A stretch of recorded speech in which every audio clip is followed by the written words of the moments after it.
दर्शकवृन्द नमस्कार। कार्यक्रम स्वस्थ जीवनको आजको श्रृङ्खलामा पनि यहाँलाई हार्दिक स्वागत छ। आज पनि हामी कार्यक्रम लिएर एनटिभी प्लस, एनटिभी कोहलपुर र एनटिभी इटारीका पर्दाहरूमा उपस्थित भइसकेका छौँ।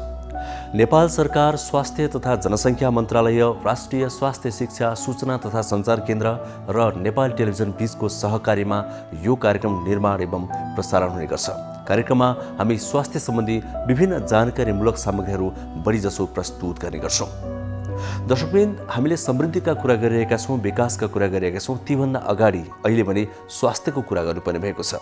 फेरि हामीले खोजेको समृद्धि पनि विकास पनि हरेक मानिस स्वस्थ भएपछि नै त हुने गर्छ। त्यसले गर्दा स्वास्थ्य महत्त्वपूर्ण कुरा हो। फेरि यतिखेर कोरोना भाइरसको महामारीको कारण सिङ्गो संसार नै विश्व नै आक्रान्त बनेको छ र हामी कहाँ पनि त्यो समस्या बढ्दै गएको छ। त्यसैले अरू सबै कुरालाई केही समयलाई थाती राखेर हामीले स्वास्थ्यको कुरा गर्नु जरुरी भएको छ। त्यसैले हामीले यो कार्यक्रम प्राथमिकताका साथ सुरुवात गरेका हौँ र निरन्तरता पनि यसैलाई दिइरहेका छौँ। दर्शकवृन्द, आज पनि हामी 1 घण्टाको यो अवधिमा स्वास्थ्य सम्बन्धी अत्यन्तै महत्त्वपूर्ण जानकारीहरू प्रस्तुत गर्ने उद्देश्यले उपस्थित भएका छौँ। कोरोना भाइरसका कुराहरू अनि यो सँगसँगै जोडिएका अन्य कुराहरू पनि आजको कार्यक्रममा हामी प्रस्तुत गर्नेछौँ। आउनुहोस् आजका ती विषयतिर प्रवेश गरौँ।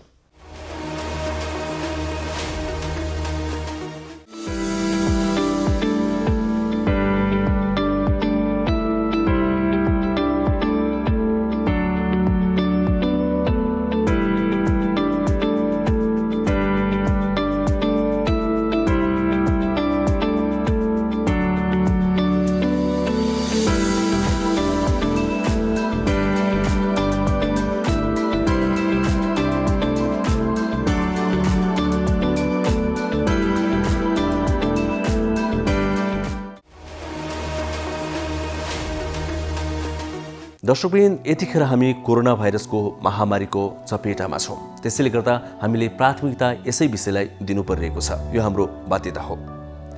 अब जब जब सङ्क्रमितको सङ्ख्या बढ्दै गयो तब सतर्कता हामीले थप अपनाउनु जरुरी हुन्छ। नेपाल सरकारले पनि यसमा पहल गरिरहेको छ र हामी खुल्ला सिमाना भएको देश हुनाले गर्दाखेरि पनि निकै जोखिममा छौँ, किनभने मित्र राष्ट्र भारतमा सङ्क्रमितहरूको सङ्ख्या दिन प्रतिदिन धेरै बढ्दै गएको छ। त्यसैले सरकारले उच्च सतर्कताका लागि निकै पहल गरिरहेको छ। परीक्षण गर्ने ठाउँहरू पनि बढाएको छ अनि भ्याक्सिन लगाउने क्रम बढाउनका लागि पनि भारतबाट जुन भ्याक्सिन ल्याएको छ, पहल गरिरहेको छ अरू ल्याउन, त्यो सँगसँगै बेलायत, चीन, रुस लगायतका देशहरूमा पनि पहल गरिरहेको छ भ्याक्सिन ल्याउनको लागि। यसको लागि सुरु भइसकेको छ प्रोसेस। यो विषयमा आज हामी विशेष रिपोर्ट प्रस्तुत गर्नेछौँ। यो रिपोर्टमा हामी समेट्नेछौँ कि अहिले कोरोना भाइरसको अवस्था के छ, के कस्ता सावधानी अपनाइएको छ, यसको लागि के कस्तो प्रयासहरू गरिएको छ। दर्शकवृन्द, हामी आजको स्वास्थ्य संवादमा पनि कोरोना भाइरसकै कुरा गर्छौँ। अहिलेको यो जुन परिस्थिति छ नि हो, यसको सम्भावना के छ, यसको भविष्य कस्तो हुनसक्छ, हामीले कसरी बच्ने, यो विषयमा हामी एउटा विशेष संवाद प्रस्तुत गर्नेछौँ एकजना जनस्वास्थ्यविदसँग। किनभने यो अहिले निकै नै जरुरी छ। हामीले दैनिक जीवनमा भोग्न पर्ने बाध्यताहरूलाई न्यूनीकरण गर्दै गर्दै हामीले कोरोनाबाट कसरी बच्ने, भइहाल्यो भने कसरी सावधानी अपनाउने जस्ता कुराहरू त्यो संवादमा हामी समेट्नेछौँ। अनि हामीले पछिल्लो समयमा प्रस्तुत गर्ने गरेको हाम्रो जीवनशैली कस्तो हुनुपर्छ भन्ने सेगमेन्टलाई पनि आज निरन्तरता दिनेछौँ अर्थात् समेट्नेछौँ। हामीले दैनिक जीवनमा के कस्ता कुराहरूमा खानपानमा ध्यान दिनुपर्छ, हाम्रो जीवनशैलीमा शारीरिक अभ्यासहरू कस्तो हुनुपर्छ, हामीले के गर्नु हुन्छ, के गर्नु हुँदैन जस्ता कुराहरू आज पनि हामी प्रस्तुत गर्नेछौँ। अनि छोटा छोटा सामाजिक सन्देशहरू प्रस्तुत गर्नेछौँ जसको अवधि छोटो हुन्छ तर ती निकै महत्त्वपूर्ण हुने गर्छन्। हजुर, यसरी आज 1 घण्टाको समयमा हामीसँग विविध खालका सामग्री रहेका छन्, तर तपाईँ हाम्रो दैनिक जीवनमा अत्यन्तै काम लाग्ने खालका सामग्री छन्। हामी आग्रह गर्छौँ 1 घण्टा हामीसँग रहनुहोला। सुरुवातमा भने कोरोना भाइरस सम्बन्धी र सरकारले चालेको पहल सम्बन्धी यो एउटा विशेष रिपोर्ट एकैछिन हेरौँ।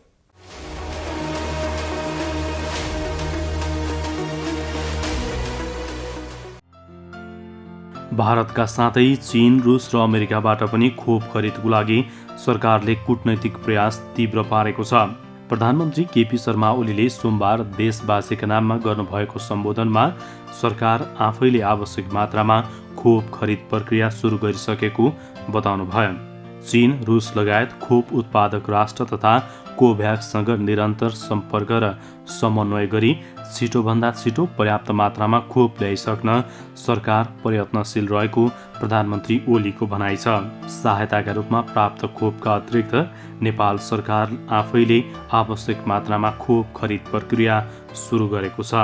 क्वारेन्टिनको व्यवस्थापन र अस्पतालहरूमा शीघ्र उपचारको व्यवस्था मिलाइएको छ। शून्यको सङ्ख्यामा रहेको पीसीआर परीक्षण ल्याब सङ्ख्या क्रमशः बढाउँदै लगिएको थियो। हाल सरकारी र निजी स्तरका गरी 87 स्थानमा पीसीआर परीक्षण हुने गरेको छ।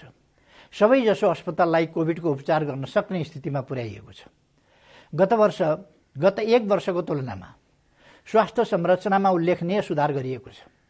सबै स्थानीय तहमा 5 देखि 15 शय्याका आधारभूत अस्पताल निर्माण र केन्द्र तथा प्रदेशमा संक्रामक रोग अस्पताल निर्माणलाई तीव्रता दिइएको छ। अप्ठ्याराकै बीचमा हामीले कोभिड-19 विरुद्ध सबैलाई निशुल्क खोप उपलब्ध गराउने प्रक्रिया सुरु गरिसकेका छौँ। आफ्ना देशवासीलाई कोरोना विरुद्ध खोप लगाउनेमा हामी दक्षिण एसियामै भारतपछि पहिलो मुलुक हौँ। हालसम्ममा करिब 21 लाखलाई पहिलो डोज खोप लगाइसकिएको छ। दोस्रो डोज खोप लगाउन आरम्भ गरिएको छ।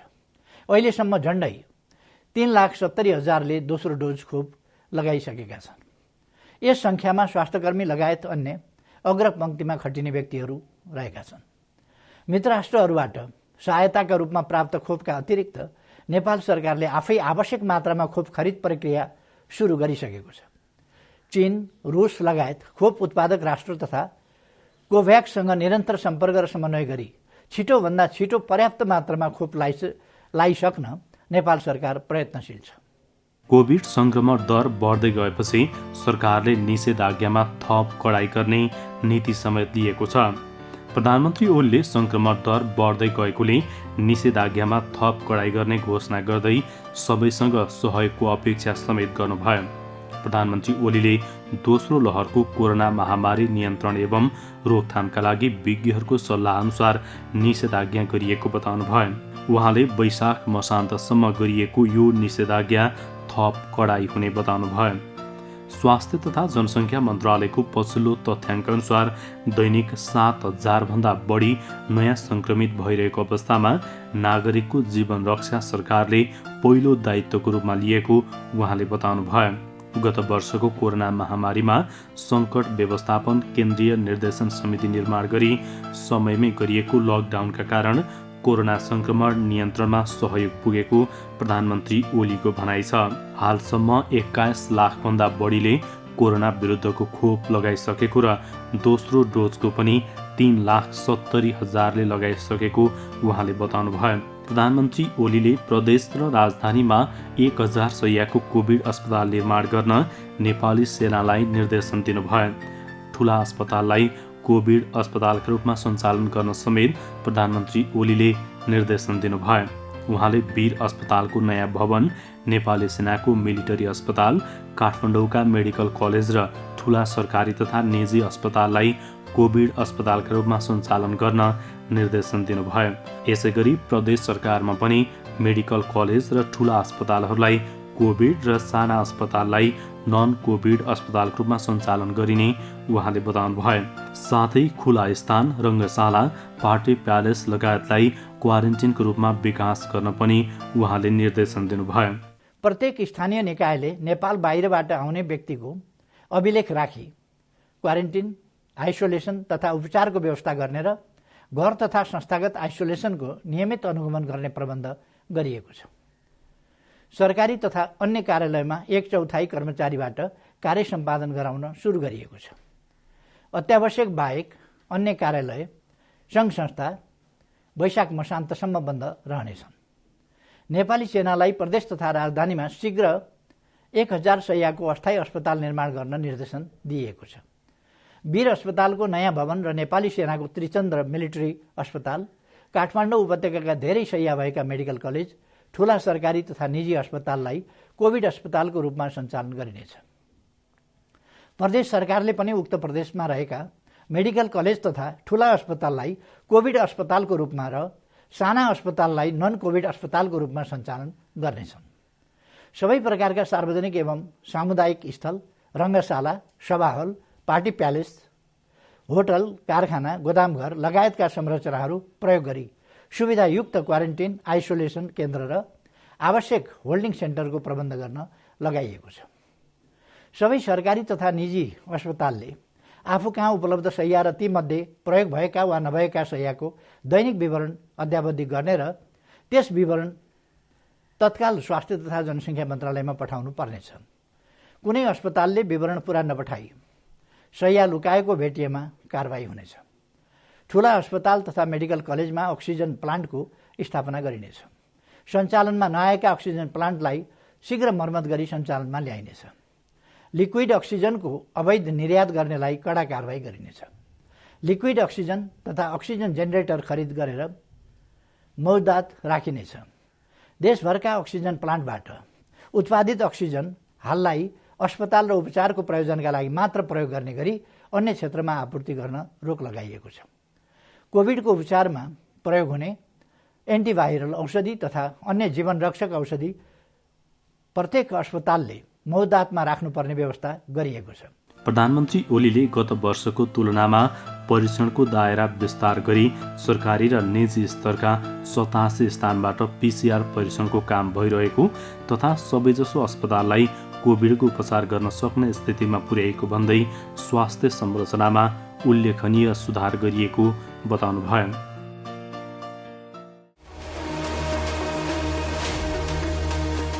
नमस्ते। जो व्यक्तिहरू मृगोलाई फेल भएर डायलाइसिस गराइराख्नु भएको छ या प्रत्यारोपण गर्नुभएको छ उहाँहरू सबैभन्दा बढी कोरोना सङ्क्रमणको जोखिममा हुनुहुन्छ।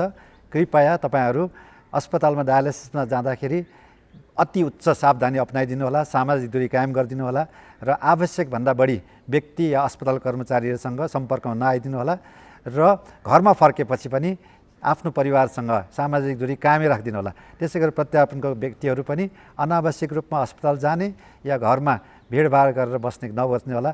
तपाईँहरूलाई सङ्क्रमणको उच्च जोखिम छ र यसबाट बच्नुहोस् र सबैलाई बचाइदिनुहोस्।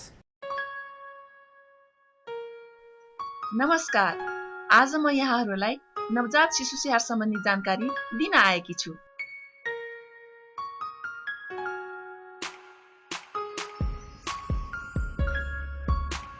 शिशु जन्मेको 1 घण्टाभित्र आमाको बिगौती दुध खुवाउनुपर्छ। शिशुलाई 6 महिनासम्म पूर्ण स्तनपान गराउनुपर्छ। आमाको दुधमा शिशुलाई चाहिने जति पानी भएको हुनाले पानी पनि खुवाउनु पर्दैन।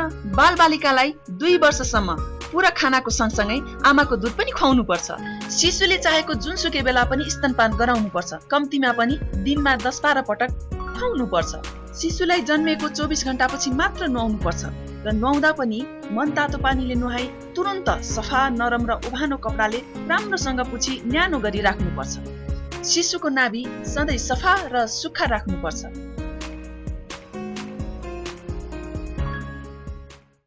नमस्कार, म डाक्टर मनबहादुर केसी, म मुटु रोग विशेषज्ञ हुँ र यहाँलाई अहिले यो जुन विश्वमा महामारी फैलिएको छ कोभिड-19 यसको बारेमा मलाई लागेको यहाँलाई सहयोगी हुन सक्ने केही बुँदाहरू राख्न गइरहेको छु। यहाँहरूले ध्यान दिएर सुनिदिनु होला र यसलाई सकभर कार्यान्वयन गर्ने प्रयास गर्नुहोला। यो कोभिड भन्ने समस्या तत्कालै हट्नेवाला छैन। यो समस्याबाट हामी कम्तीमा पनि 1-1.5 वर्षदेखि केही वर्षसम्म योसँग सँगै बाँच्नुपर्ने हुनसक्छ। त्यसो गर्दा यो समस्याबाट डराएर तर्सेर भागेर होइन, यसलाई डटेर सामना गर्नुपर्छ। डटेर सामना गर्ने हाम्रो मुख्य अस्त्र भनेको एउटा मास्क हो। मास्क अनिवार्य लगाऊँ र राम्रोसँग लगाऊँ, नाक मुख छोपिने गरी, टम्म हुने गरी, अनि सकेसम्म भिडभाडमा नजाउँ। भिडभाडमा जानुपर्ने अवस्था आयो भने सकेसम्म 2 मिटरको दूरी कायम गर्ने प्रयास गरौँ। अनि तेस्रो भनेको यो हामी अनावश्यक चिज नछौँ र छुनुपर्ने अवस्था भयो भने उपलब्ध छ भने साबुन पानीले मिची हात धुने बानी बसालौँ। उपलब्ध छैन भने सेनिटाइजरको प्रयोग गर्न सकिन्छ। यी बुँदाहरू यहाँहरू सबैलाई थाहा छ। त्यो बाहेक म केही हामीले ध्यान नदिएको तर यो सर्न सक्ने अत्यन्तै महत्त्वपूर्ण 1-2वटा बुँदा थप्न चाहन्छु। त्यो के भने हामी कोही चिनेको मान्छे भेट भयो अथवा कहीँ कामले जानु पर्यो भने जब 2 जना कुरा गर्न थाल्छौँ मास्क मुखबाट तल झारेर हामी कुरा गर्न थाल्छौँ। यो गलत बानी हो। सबैभन्दा कोरोना सर्न सक्ने एउटा सम्भावना यसैबाट हुन्छ, किन हामी बोल्दाखेरि मुखबाट थुक्का छिटाहरू निस्कन्छ र दुवैजनाले मास्क खोलेर कुरा गर्दा यो सजिलै सर्न सक्छ। 1, 2 हामी सँगै बसेर खाने, त्यो चाहे घरमा होस् चाहे रेस्टुरेन्टमा होस्। यदि घर परिवारको मान्छे बाहेक अरू नयाँ पाहुना अथवा नयाँ साथीसँग घरमा रेस्टुरेन्टमा बसेर खाना खाँदाखेरि खाना खाँदा पिउँदा त जरुर मास्क लगाइँदैन, अनि त्यो खाना खाँदै बोल्दै गर्दा थुक्का छिटाहरू आउने अब सम्भावना होइन, त्यो आइरहन्छ र त्यसले रोग सार्न यो विश्वव्यापी रूपमा निकै भूमिका खेलेको छ। त्यसो गर्दा आवश्यक छैन भने साथीभाइ अथवा पाहुनाहरू अथवा अरू परिचितहरूसँग अनावश्यक जमघट गरेर सँगै खाने पिउने पनि नगरौँ, कम्तीमा 1-1.5 वर्षसम्म। यसले हामी आफै, आफ्नो परिवार, आफ्ना साथीभाइ, छरछिमेक, समाजलाई सुरक्षित राख्न सक्छौँ। कोरोना महामारीको बेलामा सबैभन्दा महत्त्वपूर्ण कुरा भनेको मास्क हो सुरक्षाको लागि। त्यसैले मास्कको बारेमा चाहिँ थाहा पाउनु एकदमै जरुरी छ। अहिले धेरैले मास्कको प्रयोग गरिरहनु भएको छ, तर जतिले प्रयोग गरिरहनु भएको छ उहाँहरूले पनि यो राम्रो तरिकासँग प्रयोग नगरिरहेको अवस्था छ। त्यसैले मैले अहिले मास्कको बारेमा यो कसरी यसलाई सही तरिकाले प्रयोग गर्ने भन्ने बारेमा यहाँहरूलाई म केही कुराहरू बताउन चाहन्छु। मास्क मोटामोटी रूपमा हामीले 3 प्रकारका अहिले देखिराखेका छौँ। पहिलो प्रकार भनेको यो N95 मास्क छ। यो N95 मास्क भनेको यस्तो प्रकारको छ। यो N95 मास्कमा पनि 2 प्रकारको छ। एउटा यस्तो भल्भ भएको छ, यहाँ यस्तो भल्भ छ यसमा, र अर्को थरीमा चाहिँ भल्भ छैन। त्यसैले यो N95 मास्कमा भल्भ भएको र भल्भ नभएको गरी 2 प्रकारको छ। र अर्को यो सर्जिकल मास्क छ। यो सर्जिकल मास्क सबैभन्दा धेरै प्रयोग भइरहेको यो सर्जिकल मास्क हो। र तेस्रो चाहिँ कपडाले बनाएको, घरमै कपडाले बनाएको मास्क छ। अब यो मास्क लगाउँदाखेरि हामीले के कुरा थाहा पाउनुपर्छ भने अब यसलाई राम्रोसँग नाक र मुख छोपिने गरी लगाउनुपर्छ। यसरी राम्रोसँग नाक र मुख छोपिने गरी मास्क लगाउनुपर्छ र मास्क लगाउँदाखेरि यो भागमा समाउनुपर्छ। यो भागमा मास्कमा समाउनु हुँदैन कि यो कानमा अड्काउने भागमा समाएर अनि यसलाई यस प्रकारले लगाउनुपर्छ। टप्प हुने गरी नाक, गाला, तलको चिउडो कतैबाट पनि हावाभित्र बाहिर नआउने गरी यो लगाउनुपर्छ। र अहिले फुकाल्दाखेरि पनि यो पछाडिपट्टि कानको पछाडि फुकालेर यसरी फुकाल्नुपर्छ। र मास्क लगाउँदाखेरि र फुकाल्दाखेरि हात चाहिँ धुनुपर्छ। यो जरुरी छ कि हातले चाहिँ मास्कलाई छुन हुँदैन। यो पहिलो कुरो हो। दोस्रो कुरो, अब यो मास्क अब कहिलेसम्म लगाइरहने, यो आज लगाउने, भोलि पर्सि कहिलेसम्म लगाउन मिल्छ भन्दाखेरि यो N95 मास्क बलियो छ। यसलाई तपाईँले पुनः प्रयोग गर्न सक्नुहुन्छ। यो महँगो पनि छ। यो स्वास्थ्य कर्मीहरूले प्रयोग गर्नुहोस् भनेर हामीले धेरै जस्तो जोड दिइराखेका छौँ। यसलाई चाहिँ लगाइसकेपछि घरमा गएर एकचोटि पखालेर साबुन पानीमा पखालेर घाममा सुकाइदिँदाखेरि हुन्छ भने यो सर्जिकल मास्क जुन चाहिँ धेरै आम नागरिकहरूले प्रयोग गरिरहनु भएको छ, यसलाई दोहोऱ्याएर प्रयोग गर्न हुँदैन। यो डिस्पोजेबल हुन्छ। एकचोटि लगाएपछि यसलाई फाल्नुपर्छ। तर अब केही कारणले गर्दा यसलाई दोहोऱ्याएर फेरि प्रयोग गर्नु पर्यो भने यसलाई धुन हुँदैन। धोएपछि यो बिग्रन्छ। यसलाई घाममा सुकाइदिनु भयो, राम्रोसँग घामको किरणमा सुकाइदिनु भयो भने त्यो फेरि यसलाई प्रयोग गर्न सकिन्छ। कम्तीमा यसलाई 1 घन्टादेखि 2 घन्टा चाहिँ घाममा सुकाउनुपर्छ।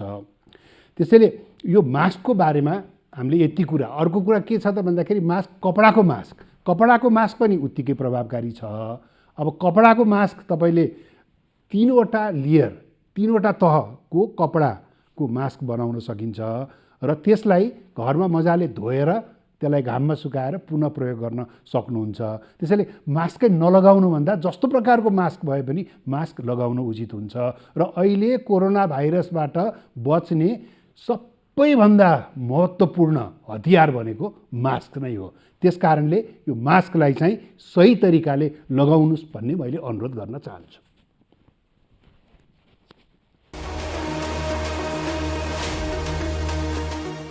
दर्शकबिन अब एकैछिन पालो कुराकानीको अर्थात् स्वास्थ्य संवादको। स्वास्थ्य संवादमा पनि हामी आज कोरोना भाइरसकै कुरा गर्छौँ, किनभने यो समयको माग हो, अहिलेको आवश्यकता हो। जब पहिलो लहरको भाइरस सङ्क्रमण बढ्दै गयो त्यो बेलामा सङ्क्रमितहरूमध्ये 4 देखि 5% मात्रै जोखिम देखिएको थियो। तर यतिखेर यो दोस्रो लहरको सङ्क्रमण फैलिरहँदा त्यो दर अत्यन्तै बढेको छ। अर्थात् सङ्क्रमित व्यक्तिहरू जोखिममा पर्ने, जोखिममा रहने अवस्था धेरै बढ्दै गएको छ। त्यसैले पनि अवस्था अत्यन्तै संवेदनशील छ। त हामीले यो अवस्थामा के कुरामा ध्यान दिनु जरुरी छ? हामीले व्यक्तिहरूले के कुरामा ध्यान दिनु जरुरी छ? सरकारले के कुरामा ध्यान दिनु जरुरी छ? यदि हामीले ध्यान दिएनौँ भने हाम्रो भविष्य कस्तो हुन सक्छ? यी विभिन्न विषयमा एकजना अनुभवी जनस्वास्थ्यविदसँग हामीले संवाद गरेका छौँ। हामीलाई अत्यन्तै काम लाग्ने कुराहरूले उहाँले भन्नुभएको छ। हामी अब एकैछिन त्यही स्वास्थ्य संवाद नै प्रस्तुत गर्दैछौँ। कोरोना भाइरसले स्वरूप परिवर्तन गर्दै आइरहेको छ, जसमा युके भेरिएन्ट, दक्षिण अफ्रिका र ब्राजिल भेरिएन्ट र भारतको डबल म्युटेन्ट केही महिना पहिले देखिएको थियो। नेपालमा युके भेरिएन्टको भाइरसले सङ्क्रमण फैलाइसकेको छ भने डबल म्युटेन्टको पनि पुष्टि भइसकेको छ। नेपालमा नयाँ स्वरूपको कोरोना भाइरस भेटिएसँगै सङ्क्रमितहरू पनि दिनहुँ बढ्दै गइरहेका छन्। कोरोना भाइरस महामारीको दोस्रो लहर विगतको भन्दा सङ्क्रामक र भयावह हुन सक्ने सङ्केतहरू पछिल्ला केही दिनको सङ्क्रमण तथा मृत्युदरले देखाएको छ। मानिसहरू सङ्क्रमित भइरहेका छन् र मृत्यु हुने क्रम पनि थपिने क्रममा छ। जोखिममा रहेका समूहसँगै अहिले वयस्क तथा किशोर किशोरी र बालबालिकामा पनि सङ्क्रमण विगतको भन्दा बढी देखिएको छ। अस्पतालहरूमा अक्सिजन, भेन्टिलेटर सहित कोभिड-19 शय्याको अभाव भएको खबर आइरहेको छ। कोरोना महामारीबाट बच्न कस्तो सतर्कता जरुरी छ, यसबारे हामीले जनस्वास्थ्यविद डाक्टर रविन्द्र पाण्डेसँग संवाद गरेका छौँ। कोरोना भाइरस भनेको आरएनए भाइरस हो र भाइरसको के हुन्छ भने स्वरूप परिवर्तन चाहिँ भाइरसले गरिरहन्छ। त्यसलाई चाहिँ हामीले म्युटेसन भनेर भन्छौँ। यो म्युटेसन हुँदाखेरि कहिलेकाहीँ कमजोर हुँदै हुँदै जान्छ। जस्तो साउथ एसियामा हेर्ने हो भने जस्तो हाम्रो देशमा नि महामारी हराइरहेको थियो नि, कसरी हरायो भनेर चाहिँ सबैको चाहिँ एउटा चासोको विषय बनेको थियो। तर त्यो हराउने कारणमध्ये प्रमुख कारण के हो भने हामी कहाँ भएको जुन भाइरस म्युटेसन हुँदै हुँदै कमजोर हुँदै गयो। यता युरोपतिर हेर्ने हो भने त्यहाँको भाइरस म्युटेसन हुँदाखेरि कडा हुँदै हुँदै गएर त्यहाँ महामारी चाहिँ फैलियो। एउटा चाहिँ त्यो किसिमको हुनसक्छ। र अर्को भनेको खास गरेर चाहिँ बेलायतमा जुन कोरोना भाइरसकै नयाँ प्रजाति निस्कियो, त्यो प्रजाति त्यस्तै चाहिँ क्यालिफोर्नियामा छ अमेरिकाको, अनि अफ्रिकामा, ब्राजिलमा लगायत धेरै देशहरूमा यो म्युटेसन हुने क्रममा पहिलेभन्दा केही छिटो फैलिने, केही चाहिँ घातक खालको प्रजातिहरू चाहिँ भेटिएको छ। भनेको यो दोस्रोचोटि फैलेको जुन नयाँ भेरिएन्ट भनिएको छ पहिलाको भन्दा कडा छ, त्यसरी बुझ्दा भयो। अहिले जुन भारतमा खास गरेर चाहिँ अब भारतमा जुन फैलिएको छ, भारतमा फैलिएको मध्ये चाहिँ एउटा चाहिँ प्रजाति, प्रमुख प्रजाति चाहिँ बेलायतको छ, बेलायतको नयाँ प्रजाति। त्यसको साथसाथै अफ्रिकाको, दक्षिण अफ्रिकाको प्रजाति पनि भेटिएको छ, अनि अर्को ब्राजिलको पनि भेटिएको छ। त्यसले गर्दाखेरि चाहिँ के छ भने बेलायतको प्रजाति चाहिँ छिटो चाहिँ धेरैमा सर्छ। पुरानोभन्दा 70% बढी चाहिँ यसको चाहिँ सङ्क्रामक गति छ, त्यति छिटो सर्छ। तर मृत्युदर चाहिँ कम छ। मृत्युदर चाहिँ फेरि केमा भर पर्छ भने तपाईँको चाहिँ जस्तो 100 जना सङ्क्रमित हुँदाखेरि मानव चाहिँ 1% चाहिँ मृत्युदर हुँदाखेरि मानव चाहिँ 1 जनाको मृत्यु हुन्थ्यो भने अब यो भनौँ न यो चाहिँ अब 600 जना सङ्क्रमित भयो भने त 6 जनाको मृत्यु हुन जान्छ। भनेपछि यसको हिसाबले के हुन्छ भने भोलि बेलायतको प्रजाति चाहिँ नेपालमा जुन फैलिरहेको छ, अहिले यो फैलिरहेको प्रजाति धेरै फैलिएर धेरैजना चाहिँ बिरामी भयो भने त्यो बेलामा चाहिँ के हुन्छ भने हाम्रो स्वास्थ्य संरचनाले धान्न सक्दैन। त्यो भएपछि चाहिँ आइसियु नपाएर अथवा भेन्टिलेटर नपाएर अथवा अक्सिजन बेड नपाएर मृत्यु चाहिँ बढी चाहिँ हुनसक्छ। तर हामीले चाहिँ अब त्यो बाटोमा चाहिँ जान हुँदैन। हामी चाहिँ अब यो नयाँ प्रजातिको चाहिँ भाइरस पहिलेभन्दा फरक छ, पहिलेभन्दा कडा छ। जस्तो पहिले चाहिँ जुन क्लासिकल लक्षणहरू देखिन्थ्यो, जस्तो चाहिँ उच्च ज्वरो आउने, सुक्खा खोकी लाग्ने, अनि सास फेर्न गाह्रो हुने, स्वाद र गन्ध हराउने, यी लक्षण चाहिँ क्लासिकल लक्षण थियो भने अहिले यो नयाँ प्रजातिको भाइरसको क्लासिकल लक्षण छैन। अहिले जस्तो कसैलाई चाहिँ खोकी मात्रै लागेको छ, उसलाई पखला भएको हुनसक्छ। अथवा झाडा बान्ता हुने अथवा चाहिँ पेट पोल्ने सँग जोडिएको हुनसक्छ। त्यस्तै चाहिँ कसैलाई चाहिँ एकदमै थाके जस्तो एकदमै गले जस्तो भएकोलाई पनि पोजिटिभ देखिएको छ। त्यो हिसाबले हेर्दाखेरि अहिले हामीले चाहिँ सबैजना सङ्क्रमित छन् भन्ने हिसाबले हामीले चाहिँ बुझ्नुपर्ने हुन्छ र हामीलाई जस्तो धेरै कमजोरी भयो, पेट सम्बन्धी समस्याहरू देखियो अनि त्यसपछि खोकी पनि लाग्न थाल्यो, त्यो अवस्था भयो भने हामीले तुरुन्तै टेस्ट गर्नुपर्ने हुन्छ। नेपालमा पहिले त चाहिँ नयाँ प्रजाति हो कि पुरानो त्यो छुट्याउने ल्याब थिएन, तर अहिले छ। त्यो भएको हुनाले अहिले नेपालमा जुन फैलिएको छ, अहिलेसम्म चाहिँ नेपालमा फैलिएको चाहिँ बेलायतकै नयाँ प्रजाति हो र डबल म्युटेटेड भाइरस पनि देखिएको छ। त्यो भनेको चाहिँ भाइरस चाहिँ दुईचोटि म्युटेसन भएको, त्यो अलिकति बढी शक्तिशाली छ, त्यो पनि देखिएको छ। त्यो हिसाबले हेर्दाखेरि भारतसँग हाम्रो चाहिँ खुल्ला सिमाना छ। त्यो खुल्ला सिमानाले गर्दाखेरि भारतमा जुन प्रकारको भाइरसको महामारी चलेको छ, नेपालमा चाहिँ त्यही प्रकारको भाइरस चाहिँ नेपालमा आउन सक्ने सम्भावना बढी छ र आइरहेको पनि छ। हजुर, त्यति बेला चाहिँ कस्तो हुन्छ भने केही गन्ध आएन भनेदेखि ल यो चाहिँ अब चाहिँ मलाई कोरोना भयो भनेर सजिलै छुट्याउन सकिन्थ्यो। भनेपछि यो नयाँ भेरिएन्टले चाहिँ जोसुकैलाई पनि हुनसक्छ, तर लक्षण चाँडो आफैले थाहा पाइहालिँदैन भन्ने हो। हजुर, अहिले कस्तो छ भने तपाईँले भने जस्तै गत साल चाहिँ मेरो स्वाद र गन्ध हरायो भनेर कसैले भन्यो ल तपाईँलाई कोरोना भयो भन्ने त्यो भन्न सकिन्थ्यो। तर अहिले त्यो अवस्था छैन। अहिले के छ भने खोकी लाग्न पनि सक्छ, ज्वरो आउन पनि सक्छ, अथवा चाहिँ अघि मैले भने पेटको लक्षण देखिन पनि सक्छ, एकदमै कमजोर हुन पनि सक्छ, जाडो हुने काम हुने त्यस्तो पनि देखिएको छ। भनेपछि अहिले चाहिँ ठ्याक्कै त्यो क्लासिकल लक्षण चाहिँ अहिले चाहिँ छैन। त्यो हिसाबले गर्दाखेरि यो पटकको चाहिँ हामीले एकदमै गम्भीर भएर र हामीले चाहिँ जस्तो मुख्य कुरो चाहिँ एउटा चाहिँ कन्ट्याक्ट ट्रेसिङबाट जस्तो हाम्रो साथी अथवा परिवार कसैले सङ्क्रमण भएको छ भने हामीले टेस्ट गर्नु पऱ्यो। अरू कुरो चाहिँ हामीले चाहिँ अब जस्तो यात्रामा सार्वजनिक बसहरू चढ्दा अथवा चाहिँ पसल जाँदा अथवा कतै जाँदाखेरि राम्रोसँग हामी चाहिँ सुरक्षित भएर चाहिँ हिँड्नु पऱ्यो। त्यसरी चाहिँ हिँडिएन र केही लक्षण देखियो भने त हामीले टेस्ट गर्नै पर्ने हुन्छ। हजुर, भनेपछि यो दोस्रो समयको जुन नयाँ भेरिएन्टमा चाहिँ दर्शकहरूलाई जस्तो कस्तो खालको लक्षण देखियो भने चाहिँ मैले तुरुन्त चेक गर्न जाने भन्ने कुरा पनि महत्त्वपूर्ण हुन्छ जस्तो लाग्छ कि। जस्तो यहाँले अघि नै भन्नुभयो होइन, हाम्रो स्वास्थ्यमा जुनसुकै खालको समस्या देखिए पनि हामीले गएर टेस्ट गराउनु पर्यो। अहिलेको यो नयाँ भेरिएन्टले त्यसै भन्छ होइन? हजुर, अहिले चाहिँ के छ भने अब हामी आत्तिनु हुँदैन, डराउनु हुँदैन, किनभने यो नयाँ भेरिएन्टको मृत्युदर कम छ। तर नयाँ भेरिएन्टले झुक्काइरहेछ। यहाँ कस्तो भएको छ भने जस्तो पुरानो भेरिएन्टमा चाहिँ लक्षणहरू देखिन्थ्यो अनि त्यसपछि गएर चाहिँ होम आइसोलेसनमा बसेर ठिक भइरहेको थियो।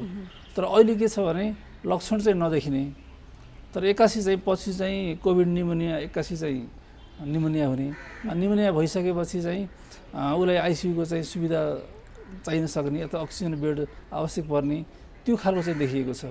त्यो भएको हुनाले हामीले कुनै लक्षण देखियो, कुनै सङ्क्रमितसँग भेट्यौँ भने त्यो अवस्थामा हामीले परीक्षण चाहिँ तुरुन्तै गर्नु पऱ्यो र त्यसपछि गएर हामी आइसोलेसनमा बस्नै पऱ्यो। किनभने जस्तै अचानक चाहिँ कोभिड निमोनिया देखियो भने त्यो बेलामा चाहिँ हाम्रो स्वास्थ्य चाहिँ धेरै बिग्रिसकेको हुन्छ। भनेको सुरुमै ध्यान दिनु पर्यो होइन? अब यो पछिल्लो समय चाहिँ कस्तो पनि भयो भने डाक्टर साहब, सुरुमा त जस्तो 2 जना सङ्क्रमित हुने साथै लकडाउन गरिएको थियो, सबै व्यक्तिहरू आफूमा एकदमै धेरै सचेत हुनुहुन्थ्यो, यति कि परिवारभित्र बस्दा पनि एकदम सचेत हुनुहुन्थ्यो। अब अहिले चाहिँ त्यो अवस्था पनि छैन। अब यसमा कसरी बस्ने त? तपाईँले भने जस्तै पहिले चाहिँ 2 जना सङ्क्रमित हुँदाखेरि लकडाउन भयो, त्यो बेलाको पोजिटिभ सिनेरियो केही छ। जस्तो चाहिँ लकडाउन भयो, लकडाउन भइसकेपछि हाम्रो चाहिँ वातावरण चाहिँ एकदमै स्वच्छ थियो। त्यो बेला तपाईँले चाहिँ देख्न सक्नुहुन्थ्यो हरिया डाँडाहरू, एकदम सफा हावा, निलो आकाश हामीले देख्न सकेका थियौँ, हिमाल पनि देखिन थालेको थियो। र त्यसको अर्थ के भने त्यो बेला चाहिँ हाम्रो चाहिँ फोक्सोमा भएको प्रदूषणले जति बिगारेको थियो नि, त्यो चाहिँ धेरैजनाको हामीहरूको फोक्सो चाहिँ सफा थियो, फोक्सो चाहिँ बलियो थियो, त्यो अवस्था थियो। तर अहिले चाहिँ के छ भने अहिले प्रदूषण चाहिँ व्यापक छ। त्यसले गर्दाखेरि अहिले हाम्रो फोक्सो चाहिँ पहिले जस्तो चाहिँ शक्तिशाली छैन। त्यो हिसाबले पनि हामीले चाहिँ थप चाहिँ सचेत हुनु जरुरी छ। अर्को कुरा भनेको त्यो बेला लकडाउन भएर हाम्रो बालबालिकाहरू चाहिँ घरमै थिए, बालबालिका घरमै थिए र धेरै जसो मान्छेहरू कोरोनाको डरले गर्दाखेरि हामीले एकदमै धेरै चाहिँ हरेक कुरामा हामीले चाहिँ खानेकुरामा हामीले चाहिँ सामान किन्दा सफा गर्दा हरेक कुरामा हामी सचेत थियौँ। अहिले चाहिँ सङ्क्रमण फैलिने दर गत सालको भन्दा बढी हुन्छ भनेर स्वास्थ्य मन्त्रालयले पनि प्रक्षेपण गरेको छ। अब स्वास्थ्य मन्त्रालयले चाहिँ दैनिक 11 देखि 15,000 चाहिँ सङ्क्रमितहरू चाहिँ बढ्ने, 6 लाखभन्दा बढी चाहिँ सङ्क्रमितहरू हुने भनेर स्वास्थ्य मन्त्रालयकै प्रोजेक्सन छ। भनेपछि त्यो अवस्थामा हामी पुग्यौँ भने पक्कै पनि मृत्युदर पनि बढी हुन्छ र मृत्यु नभए पनि जस्तो चाहिँ हामी आइसियुमा बस्नु पऱ्यो, भेन्टिलेटरको सहायता लिनु पऱ्यो भने पछिसम्म पोस्ट कोभिड सिन्ड्रोमहरू देखिने सम्भावना चाहिँ धेरै नै हुन्छ। हजुर, अब सुरुमा चाहिँ हात धोइरहने अनि मास्क लगाउने होइन, सँगै बस्दा पनि 2 मिटरको दूरी कायम गर्ने भन्ने कुरा थियो।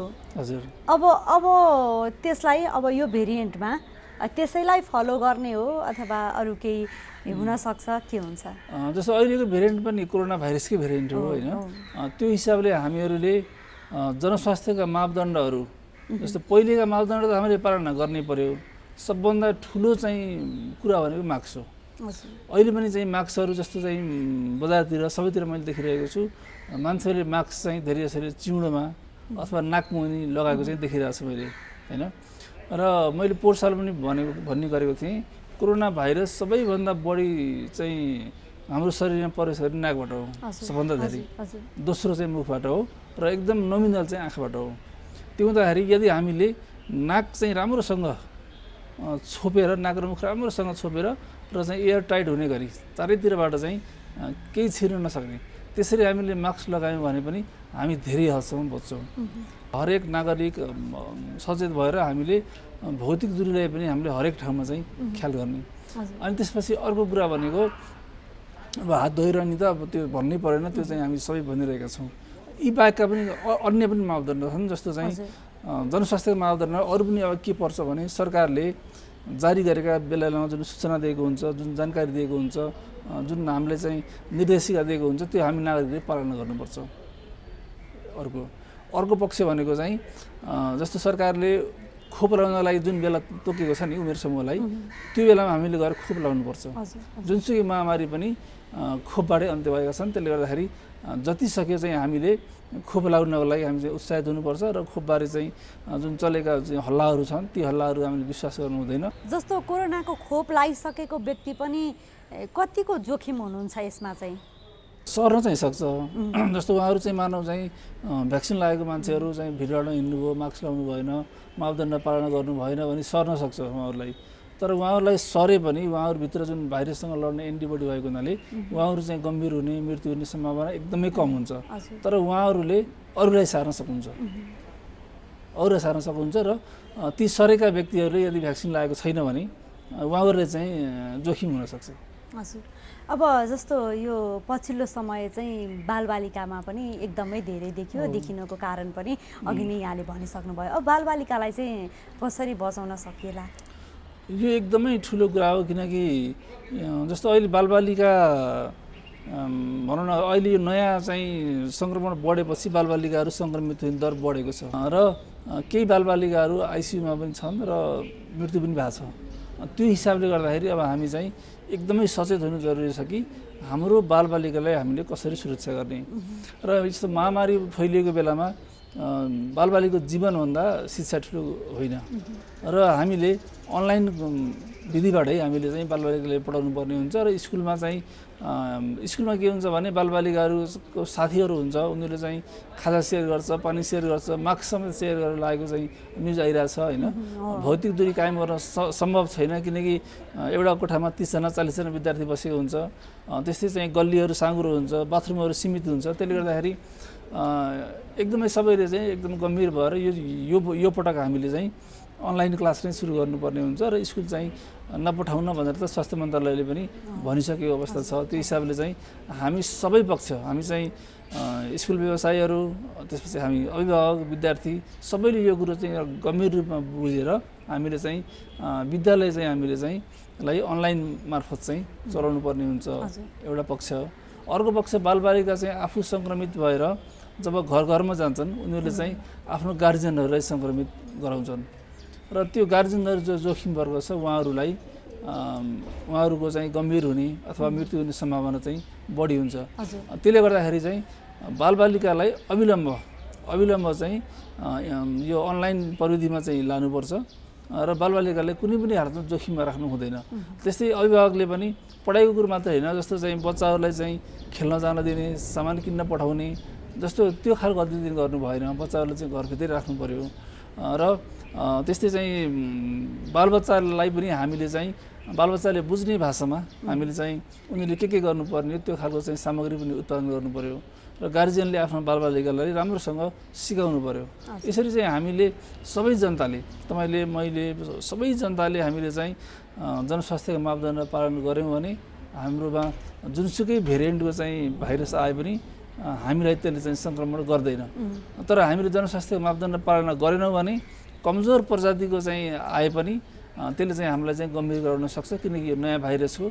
यसको बारेमा जति धेरै अध्ययन हुनुपर्ने थियो त्यो अध्ययन भइसकेको छैन र यसले चाहिँ विभिन्न व्यक्तिलाई विभिन्न तरिकाले असर गरेको छ। जसरी यो खोपले पनि विभिन्न व्यक्तिलाई विभिन्न किसिमको चाहिँ लक्षण देखिएको छ, त्यसै गरी यो भाइरसले पनि व्यक्ति पछि फरक भएको हुनाले हामी एकदमै सचेत हुनु चाहिँ जरुरी छ। हजुर, एकपल्ट कोरोना भाइरस भइसकेको व्यक्तिलाई चाहिँ अहिलेको यो नयाँ भेरिएन्टले कस्तो असर गर्छ? उहाँहरूलाई चाहिँ सङ्क्रमण हुने चान्स त हुन्छ, तर चाहिँ सङ्क्रमण भए पनि त्यस्तो गम्भीर हुने अवस्था चाहिँ त्यति आउँदैन। तर यो चाहिँ ब्राजिल र अफ्रिकाको जुन प्रजाति छ यो अलिकति कडा भएको हुनाले केही चाहिँ त्यो अलिकति लक्षणहरू अलिक गम्भीर देखिन सक्छन्। तर यो बेलायतको प्रजातिले पहिले सङ्क्रमण भएकोलाई त्यति गम्भीर बनाउँदैन भन्ने अहिलेसम्मको अध्ययनले त्यो देखाएको छ। तर पनि उहाँहरूले पनि खोप चाहिँ लाउनुपर्छ, किनकि भ्याक्सिन लगाइसकेपछि कम्तीमा नै उहाँहरूलाई चाहिँ आफ्नो इम्युनिटी प्लस भ्याक्सिन लाउँदाखेरि बढी चाहिँ उहाँहरू चाहिँ इम्युन हुने चान्स बढी हुन्छ। त्यो हुँदाखेरि भ्याक्सिन पनि लगाउनु पर्यो र चाहिँ मापदण्ड पालन पनि गर्नु पर्यो। उपचार पाएर निको हुने सम्भावना भएका मान्छे पनि उपचार नपाएर चाहिँ मृत्यु हुनसक्छ। त्यो हुँदाखेरि चाहिँ सङ्क्रमण धेरै बढ्यो भने मृत्युदर चाहिँ स्वतः बढ्न जान्छ। त्यो हिसाबले गर्दाखेरि हामीले सङ्क्रमित हुनु भएन, त्यो चाहिँ हाम्रै हातमा छ। हजुर, अब जस्तो पहिला सुरुमा कोरोना भाइरसको सुरुवातीमा भन्दाखेरि अब यो महिनामा यदि फैलन सक्छ भन्ने यहाँहरू आफै जनस्वास्थ्यविदहरूले नै आकलन गर्नुहुन्थ्यो होइन? अब यो खुला समयमा कसरी आकलन गर्न सकिन्छ, कतिसम्म होलान् होइन? हामीले कसरी व्यवस्थापन गर्नुपर्छ ती बिरामीहरूलाई, अथवा सरकारले कोरोनाको लागि उपचार गर्ने छुट्टै हस्पिटल बनाउनुपर्छ, अथवा कस्तोसम्म अवस्था आउन सक्छ? जस्तो पोहोर साल चाहिँ एकदमै डर थियो। त्यो डरले गर्दाखेरि चाहिँ धेरै मान्छे स्वास्थ्य संस्थामा पनि गएको थिएन, बजारमा गएको थिएन, त्यसपछि खानपिनमा पनि एकदमै ख्याल गरेको थियो। तर अहिले अवस्था चाहिँ एकदमै फरक छ, एकदमै फरक छ अहिले। त्यसले गर्दाखेरि चाहिँ अहिले यो सङ्क्रमण चाहिँ यदि फैलिहाल्यो भने यसलाई चाहिँ थेग्न चाहिँ मुस्किल छ। यसको लागि त मैले भने जस्तै चाहिँ अब सरकारको तयारी कुन रूपमा जानु पर्यो भने कोभिड डेडिकेटेड हस्पिटल जस्तो चाहिँ हामीले चाहिँ ठुलो हस्पिटल जति छन् ती ठुला हस्पिटललाई हामीले चाहिँ कोभिड हस्पिटल रूपमा रूपान्तरण गर्ने, साना हस्पिटलमा चाहिँ अन्य बिरामीहरूको लागि व्यवस्था गर्ने, एउटा चाहिँ त्यो गर्नुपर्ने हुन्छ। अरू कुरा भनेको जस्तो चाहिँ यो प्रोटेक्सन कसरी गर्ने भन्ने जुन तपाईँले भन्नुभएको छ, प्रायः के छ भने पोहोर साल पनि भारतमा चाहिँ फैलिएको करिब 1.5 महिनापछि नेपालमा चाहिँ फैलिएको थियो। नेपालमा यो वैशाख भनेको नेपालमा हामीले ख्याल गरेनौँ भने एकदम फैलिने महिना हो। यो वैशाखमा चाहिँ एकदम फैलिन्छ। जेठ असार साउनमा चाहिँ एउटा चाहिँ पिकमा पुग्ने, हामीलाई अलिकति अप्ठ्यारो पार्ने चाहिँ महिना चाहिँ अहिलेको चाहिँ जेठ असार र साउन महिनामा चाहिँ अलिक बढी नै बढ्छ। र यो महामारीको चक्र के छ भने करिब 4-5 महिना चाहिँ यो बढ्दो गतिमा हुन्छ, त्यसपछि चाहिँ बिस्तारै घट्दै जान्छ। त्यो भएको हुनाले 4-5 महिना भनेको धेरै लामो समय हो। त्यो हिसाबले जसरी चाहिँ सानो देश भए पनि भुटान, भियतनाम, कम्बोडिया, ताइवान यी देशमा चाहिँ सङ्क्रमितको सङ्ख्या एकदमै न्यून छ। मृत्युको सङ्ख्या त छैन भन्दा पनि हुन्छ, अहिले एकदमै कम छ। त्यो उनीहरूले कसरी गरेका छन् भने उनीहरूले एउटा कुरा चाहिँ बोर्डर सिल गरेका छन्। दोस्रो कुरा उनीहरूले जनस्वास्थ्यका मापदण्ड सबैले पालना गरेका छन्, एकजना पनि त पालना नगर्ने भन्ने हुँदैन। र सरकारले पनि हरेक ठाउँमा अनुगमन गरेर, जस्तो चाहिँ प्रत्येक बस्तीमा अनुगमन गरेर कसले चाहिँ मास्क लगाएको छ, कसले छैन, कसले भिडभाड गरेको छ, त्यो सबै कुरो सरकारको जानकारीमा छ र उसले त्यही अनुसारको चाहिँ दण्ड जरिमाना गरेको छ। भनेपछि अब हामी यो चाहिँ सङ्क्रमण नियन्त्रण गर्नको लागि हामी नयाँ मोडेलमा जानुपर्ने हुन्छ र नयाँ मोडेलमा गएनौँ भने हामीले यो हाम्रो स्वास्थ्य प्रणालीले यो सङ्क्रमणलाई थेग्न चाहिँ गाह्रो हुन्छ। हजुर, अब डाक्टर साहब अर्को चुनौतीको विषय पनि के रहेको छ भनेदेखि एकपल्ट रोग आइसकेपछि त्यसको उपचार गर्ने र केही निश्चित समय पछाडि निको हुने र योभन्दा अगाडि पनि हामीले कस्तो आकलन गरेका थियौँ भने केही महिना केही वर्ष देखिन्छ र कोरोना भाइरस सदाका लागि हट्नेछ। सुरुको आकलन त त्यही थियो नि। अब अहिले नै यहाँहरूले के भन्न थाल्नुभयो भने यो सधैँ नै रहिरहन सक्छ, यसमा हामी अभ्यस्त नै भइरहनुपर्छ भन्ने कुरा हो। अर्थात् कसरी विश्लेषण गर्नुहुन्छ कि यो रहि नै रहन्छ, अब यसबाट कसरी बच्ने भन्ने त्यो हामी आफैले बनाउनु पर्छ भन्ने हो अथवा यति समय रहेर यो जान्छ भन्ने हो, के भन्न सकिन्छ? जस्तो चाहिँ हामीले पहिले पनि के भनेका थियौँ भने महामारीको सामान्यतया 3 वर्ष आयु देखिन्छ, प्राय महामारी चाहिँ 3 वर्षसम्म रहेको देखिन्छ। तर यो कोरोना भाइरस चाहिँ यो ठुलो महामारी हो, यो 3 वर्ष मात्रै रहेर हराउनेवाला छैन। यो जसरी चाहिँ दादुरा चाहिँ त्यो महामारी चलेको थियो, अहिले चाहिँ दादुरा खोप लागेको छ, दादुरा पनि हाम्रो कम्युनिटीमा अहिले पनि छ, तर त्यो दादुराले कसैले केही गरेको छैन।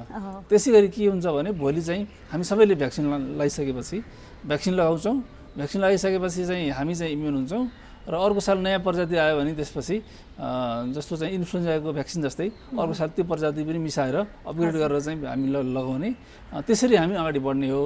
तर निर्मूल हुनलाई त यो सम्भव चाहिँ छैन, निर्मूल हुन सम्भव छैन। यो चाहिँ के भने हामीले खोपबाटै आफू सुरक्षित बन्ने हो, खोप अनि हाम्रो बानी बेहोरा। बालबालिकामा पनि भयावह अवस्था देखिएला भनेर जुन आकलन पनि गरिएको छ र पहिलाको भन्दा बालबालिकामा यो समय देखिएको पनि छ। अब उनीहरूमा चाहिँ अब जस्तो ठुला जो बुझ्नुहुन्छ होइन, उनीहरूलाई त थाहा भइहाल्छ यस्तो लक्षण देखिसकेपछि कोरोना भाइरस भनेर। एउटा गार्जेनले चाहिँ आफ्नो बालबालिकामा कस्तो कस्तो खालको लक्षण देखियो भने चाहिँ अब उनीहरूले कोरोना भाइरस हो भनेर चेक गराउने अथवा के छ त्यसको चाहिँ? हजुर, अहिलेको सबभन्दा ठुलो समस्या भनेको यो नयाँ जुन प्रजाति छ यसले चाहिँ गत सालको प्रजातिले चाहिँ ज्येष्ठ नागरिक र जोखिम वर्गमाथि बढी चाहिँ आक्रमण गरेको थियो भने अहिलेको यो प्रजाति चाहिँ बालबालिका र युवाहरूमा चाहिँ पनि धेरै फैलिएको छ र बालबालिका र युवाहरूलाई पनि यसले धेरै असर गरेको छ। त्यसले गर्दाखेरि चाहिँ अहिले हामीले के गर्नु पर्यो भने हाम्रो बालबालिकालाई जस्तो चाहिँ सिकाउनु पर्यो। जस्तो चाहिँ मास्क लगाऊ मात्रै भनेर भएन, मास्क कसरी लगाउने, जस्तो चाहिँ मास्क लगाउँदाखेरि नाक मुख राम्रोसँग छोप्ने गरी र एयर टाइट हुने गरी मास्क लगाउनु पर्यो। त्यस्तै चाहिँ आफ्नो साथीसँग, आफ्नो परिवारसँग, आफ्नो छिमेकीसँग, आफन्तसँग चाहिँ भेट्दाखेरि जुनसुकै ठाउँमा पनि दूरी कायम चाहिँ गर्नै पर्यो, किनकि कोरोना भाइरस भनेको आफन्तबाटै चिनेकैबाट सर्छ प्राय। त्यस्तै बालबच्चालाई चाहिँ साबुन पानीले हात धुनको लागि चाहिँ बढी प्रोत्साहित गर्नु पर्यो। त्यस्तै चाहिँ बालबालिकालाई हामीले जस्तो इन्फ्लुएन्जाको भ्याक्सिन अथवा निमोनियाको भ्याक्सिन दिएका छैनौँ भने त्यो चाहिँ अस्पतालमा गएर इन्फ्लुएन्जा र निमोनियाको भ्याक्सिन दिँदाखेरि केही हदसम्म चाहिँ सुरक्षा पनि उत्पन्न गर्न सकिन्छ। त्यस्तै अर्को पक्ष भनेको बालबालिकालाई जस्तो चाहिँ खुला रूपमा चाहिँ बनाउन चाहिँ भिडभाडमा पसलमा चाहिँ यस्तोमा हिँड्न चाहिँ नदिने र चाहिँ घरमै बस्ने र यो हिँड्नु पऱ्यो भने गार्जियनले आफैले सँगै लिएर र सुरक्षित भएर चाहिँ हिँड्ने। र मुख्य कुरा के भने बालबालिकाले चाहिँ आफ्नो बालबालिकाले जनस्वास्थ्यको मापदण्ड पालन गरेको छ कि छैन भनेर गार्जियनले पनि हेर्नु पऱ्यो। गार्जियनले चाहिँ उसले स्कुलमा के गरेको छ, उसले बाटोमा के गरेको छ, ती कुराहरू पनि हेर्नु पऱ्यो।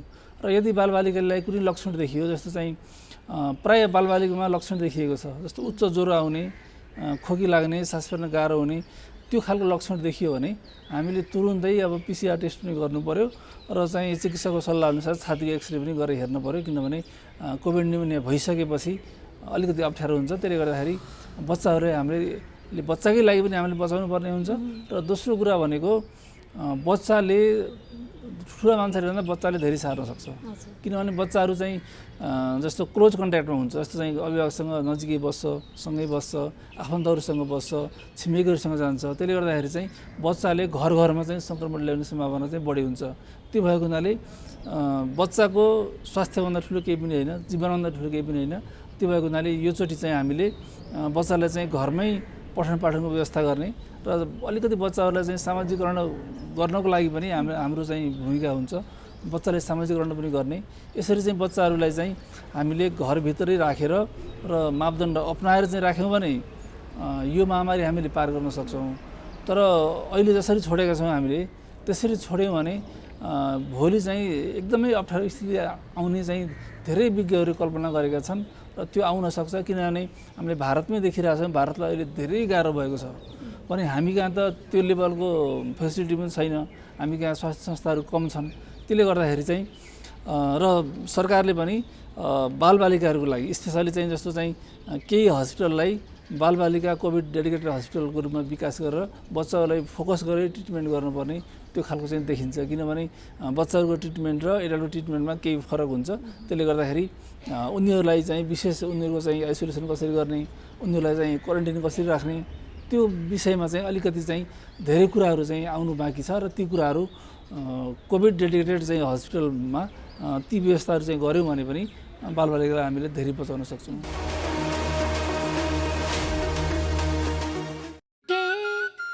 हात धुन्छौ र साबुन पानीले धुन्छु नि, कति बेला धुन्छौ र छिनछिनमै धुन्छु नि।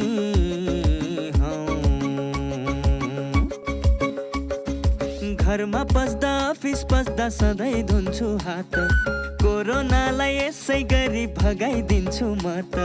घरमा पस्दा अफिस पस्दा सधैँ धुन्छु हात, कोरोनालाई यसै गरी भगाइदिन्छु म त। भान्सा छिर्नु अगाडि खाना खानु अगाडि जहाँ त्यही छोएपछि हातले छोपी खोकेपछि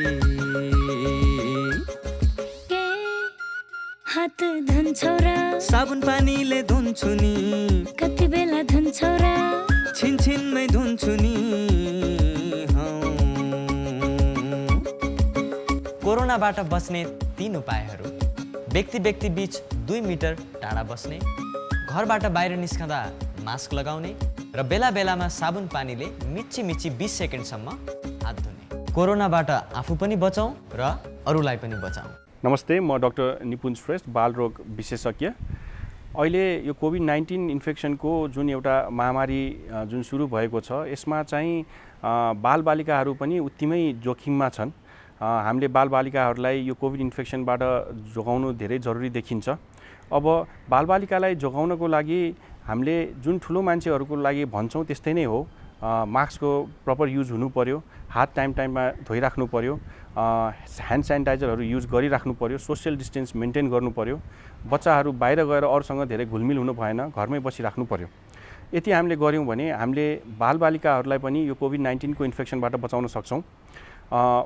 यो भन्दै बच्चाहरू जब घरमा हुन्छन् उसलाई एउटा चाहिँ घरमा चाहिँ एउटा ह्याप्पी इन्भाइरोमेन्ट पनि हामीले राखिदिनु पर्यो।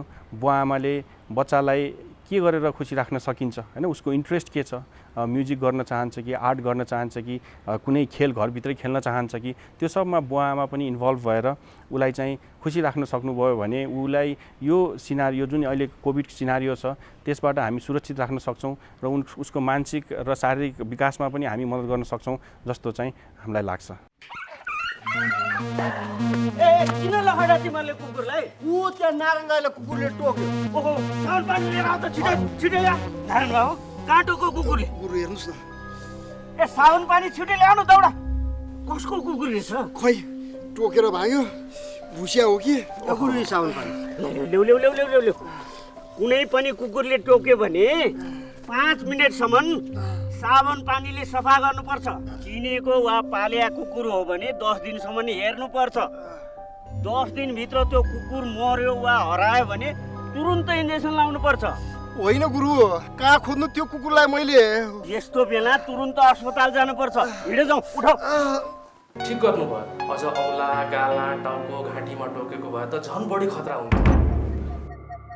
अब आत्तिनु पर्दैन, नछुटाइकन भ्याक्सिन लिनुस्, केही हुन्न। रेबिज लाग्यो भने कस्तो लक्षण देखिन्छ डाक्टर साहब? रेबिज लागेपछि पानीदेखि डराउने, थुकिरहने, कराउने हुन्छ। हेर्नुहोस्, रेबिज लागेपछि उपचार हुँदैन, त्यसैले कुकुरले टोकेपछि समयमै रेबिजको भ्याक्सिन लिएमा सजिलै बच्न सकिन्छ।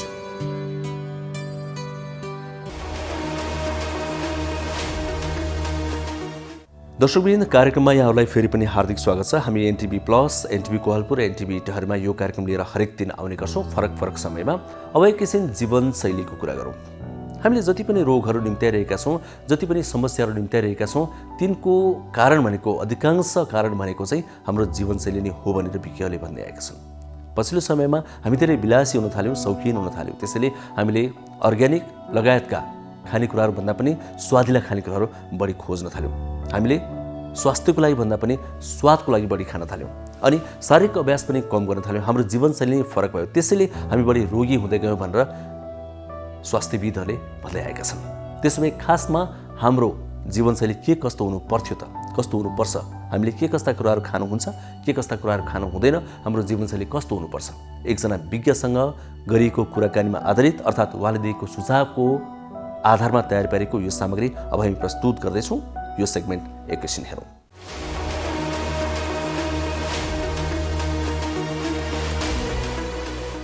नमस्ते, म डाक्टर गोपाल रमन शर्मा। म कन्सल्टेन्ट न्युरोसर्जन र म नेपाल मेडिसिटी हस्पिटलमा काम गर्छु र आफूलाई एकदम स्वस्थ राख्नको लागि हामीले चाहिँ थुप्रै कुराहरूमा ध्यान दिनुपर्ने हुन्छ। एउटा चाहिँ हामीले चाहिँ दैनिक रूपमा व्यायामहरू गर्नुपर्छ। सके एक्सर्साइज ट्रेडमिलहरू युज गर्नुहोस्, सकिँदैन भने चाहिँ हिँड्ने 1-1.5 घन्टा हिँड्नु पर्यो बिहान बेलुका जतिखेर सकिन्छ। अनि भर्याङ चढ्ने है, लिफ्टहरू नचढ्ने। अनि अरू कुरा चाहिँ खानपिनमा हामीले चाहिँ अलिकति ध्यान दिनुपर्ने के छ भने रेड मिट भएको खानेकुराहरू खानु भएन। हामीले चाहिँ सागसब्जीमा बेसी ध्यान दिनु पर्यो। माछाहरू खान सकिन्छ र स्मोकिङ, अल्कोहलहरू यिनीहरूबाट चाहिँ बन्देज गर्नु पर्यो यिनीहरूलाई। हामीले धेरै फ्याटी कुराहरू खानु भएन र हामीले वेट बढ्न दिनु हुँदैन। वेट धेरै बढ्दाखेरि पनि ब्लड प्रेसर हाई हुने, सुगर हाई हुने सम्भावना धेरै हुन्छ। त्यसकारण चाहिँ यी कुराहरूलाई चाहिँ हामीले ध्यान दियौँ भने हाम्रो चाहिँ जीवन अलिकति स्वस्थ हुन्छ, रोग चाँडो लाग्दैन र हामीले चाहिँ बेला बेलामा चाहिँ नर्मल टेस्टहरू, ब्लड सुगरहरू, ब्लड प्रेसरहरू चेक गराइराख्नुपर्छ र एटलिस्ट 6 महिनामा एकचोटि सकिन्छ भने डक्टरकोमा गएर चाहिँ बेसिक हेल्थ चेकअपहरू गराउँदा राम्रो हुन्छ। एउटा चाहिँ न्युरोसर्जिकल एकदमै कमन चाहिँ समस्या चाहिँ स्ट्रोक हो, जसलाई चाहिँ हामी चाहिँ ब्रेन एट्याक पनि भन्छौँ, हार्ट एट्याक जस्तै। यो चाहिँ के छ भने 85% चाहिँ इस्केमिक स्ट्रोक र 15% चाहिँ हेमोरेजिक स्ट्रोक हुन्छ र यो दुवैलाई मिसाएर हामी चाहिँ ब्रेन एट्याक अथवा चाहिँ स्ट्रोक भन्छौँ। अब यसका प्रमुख कारणहरू चाहिँ उमेरको कारणले, जति उमेर बढ्दै गयो स्ट्रोक हुने सम्भावना त्यत्तिकै हुन्छ। जति मोटो जिउ भयो त्यति स्ट्रोक हुने सम्भावना हुन्छ र त्यस पछाडि ब्लड प्रेसर हाई हुनु भएन, कोलेस्ट्रोल लेभल हाई हुनु भएन र अनि सुगर पनि हाई भयो भने चाहिँ स्ट्रोक हुने सम्भावना धेरै हुन्छ। र स्ट्रोक हुने बित्तिकै हामीले चाहिँ कसरी थाहा पाउने भन्ने कुरा हुन्छ। स्ट्रोकको लागि चाहिँ यदि तपाईलाई असामान्य रूपमा टाउको दुख्न थाल्यो, उल्टी हुन थाल्यो, प्यारालाइसिसको लक्षण देखा पर्न थाल्यो र कहिलेकाहीँ छारे रोग जस्तो लक्षण देखा पर्न थाल्यो, बोल्नलाई गाह्रो भयो, हातखुट्टाहरू चाहिँ अलिकति झमझमाउन थाल्यो र ब्लड प्रेसर नाप्दाखेरि अलिकति हायर साइडमा छ भने त्यो अवस्थामा चाहिँ प्यारालाइसिस स्ट्रोक हुन लाग्यो भन्ने चाहिँ हामीले चाहिँ शङ्का गर्न सकिन्छ र त्यो अवस्थामा चाहिँ तुरुन्त नजिकको डक्टरहरू, न्युरोलोजिस्ट, न्युरोसर्जन जो भेटिन्छ उहाँहरूसँग चाहिँ सम्पर्क गरेर चाहिँ हामीले चाहिँ उपचार गर्नुपर्छ। अब यो स्ट्रोकबाट कसरी जोगिने भन्ने कुरामा चाहिँ के छ भने एउटा चाहिँ उमेरलाई त हामीले केही गर्न सक्दैनौँ, त्यो नेचुरल प्रोसेस हो। ब्लड प्रेसरलाई हामीले कन्ट्रोलमा राख्नुपर्छ, सुगरलाई हामीले कन्ट्रोलमा राख्नुपर्छ, कोलेस्ट्रोल लेभल बढ्न दिनु भएन, फिजिकल एक्सर्साइज सधैँ गरिराख्नु पर्यो र खानपिनमा चाहिँ अब तेल, घिउ भएको खानेकुराहरू कम खानु पर्यो, सागसब्जीहरूमा चाहिँ धेरै, फलफुलमा धेरै ध्यान दिनु पर्यो। अनि त्यस्तै चाहिँ माछा प्रयोग गर्न सकिन्छ। माछा रेड मिट भन्दा माछा खाँदाखेरि अलिकति चाहिँ कोलेस्ट्रोल लेभल बढ्न दिँदैन र हामीले चाहिँ एक्सर्साइजहरू सधैँ गरिराख्नु पर्यो, सफा सुग्घर रहनु पर्यो, पर्सनल हाइजिनहरू सधैँ मेन्टेन गर्नु पर्यो, जङ्क फुडहरू खानु भएन, रेस्टुरेन्टमा धेरै जानु भएन र वाइन बियरहरू, स्मोकिङहरूको चाहिँ यदि लत छ भने त्यसलाई पनि बन्द गर्नु पर्यो। यो सबै कुराहरूमा चाहिँ हामीले ध्यान दियौँ भने केही हदसम्म चाहिँ स्ट्रोकलाई चाहिँ हामीले चाहिँ प्रिभेन्सन रोक्न सक्छौँ।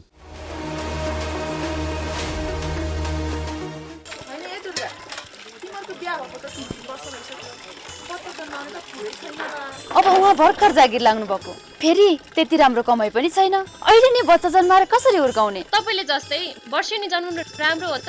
मैले तपाईँलाई पहिले भनेको थिएँ नि परिवार नियोजनको साधन अपनाउनु भनेर, तर मान्नु भएन। खै मैले त उहाँलाई भनेको नि, वास्तै गर्नुहुन्न।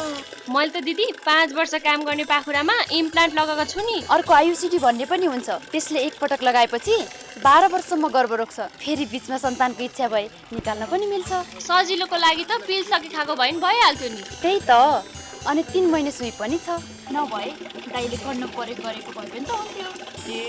परिवार नियोजनको त धेरै साधनहरू रहेछन् है। अब त म पनि श्रीमानसँगै स्वास्थ्य चौकीमा गएर परिवार नियोजनको साधन रोजेर प्रयोग गर्छु। सही भन्नुभयो लक्ष्मी दिदीले। जन्मान्तर र इच्छा अनुसार सन्तान जन्माउन अनि सुखी परिवारको लागि परिवार नियोजनको साधन अपनाउनुहोस्। स्वास्थ्य सम्बन्धी महत्त्वपूर्ण नम्बरहरू। स्वास्थ्य सम्बन्धी कुनै पनि जानकारी र सहयोगका लागि स्वास्थ्य तथा जनसङ्ख्या मन्त्रालयका हटलाइन नम्बरहरू 1115 र 1133 वा मोबाइल नम्बर 98512 55839। एम्बुलेन्स सेवाको लागि 102 र 112। वैदेशिक रोजगारीको क्रममा स्वास्थ्यमा समस्या भएमा, अन्य सहयोग वा जानकारी आवश्यक परेमा श्रम रोजगार तथा सामाजिक सुरक्षा मन्त्रालयको हटलाइन नम्बर 1141। शान्ति सुरक्षा र अन्य सहयोगका लागि नेपाल प्रहरीको नम्बर 100। सशस्त्र प्रहरी बलको नम्बर 1114। रगत आवश्यक परेमा ब्लड बैंकको नम्बर 01 42 25 344। दर्शकबिन समय सकिन आँटेको छ। हामी यो कार्यक्रम लिएर हरेक दिन आउने गर्छौँ NTV plus, NTV Kohalpur, NTV इटहरीमा। भोलि फेरि आउँछौँ। हामी फरक फरक समयमा आउँछौँ, तर हरेक दिन यी तीनवटै च्यानलमा आउने गर्छौँ। यी बाहेक पनि विभिन्न सामाजिक सञ्जालमा पनि प्रस्तुत हुने गर्छौँ। जस्तै युट्युबमा यहाँहरूले हामीलाई हेर्न सक्नुहुन्छ, नेपाल टेलिभिजनको मोबाइल एप्समा हेर्न सक्नुहुन्छ, वेबसाइटमा हेर्न सक्नुहुन्छ, अनि अहिलेको निकै चर्चित सामाजिक सञ्जाल फेसबुकमा पनि हेर्न सक्नुहुन्छ। नेपाल टेलिभिजनको आधिकारिक फेसबुक पेजमा यहाँले यो कार्यक्रम हेर्न सक्नुहुन्छ। हरेक दिन साँझ 5 देखि 6 बजेसम्म यो कार्यक्रम हामी त्यो पेजमा प्रत्यक्ष नै अर्थात् लाइभ नै पनि प्रस्तुत गर्ने गर्छौँ। कार्यक्रम कस्तो लाग्छ, सल्लाह प्रतिक्रिया सुझाव पठाउनुहोला, ती हाम्रा मार्गदर्शक हुन्। अनि अर्को कुरा, स्वास्थ्य सम्बन्धी यहाँहरूको कुनै जिज्ञासा प्रश्न छ भने पनि हामीलाई पठाउनुहोला, तिनलाई सम्बोधन गर्दै हामी कार्यक्रम निर्माण गर्नेछौँ। त्यही अनुसारका विज्ञहरू छनौट गरेर यहाँ डाक्ने पनि छौँ।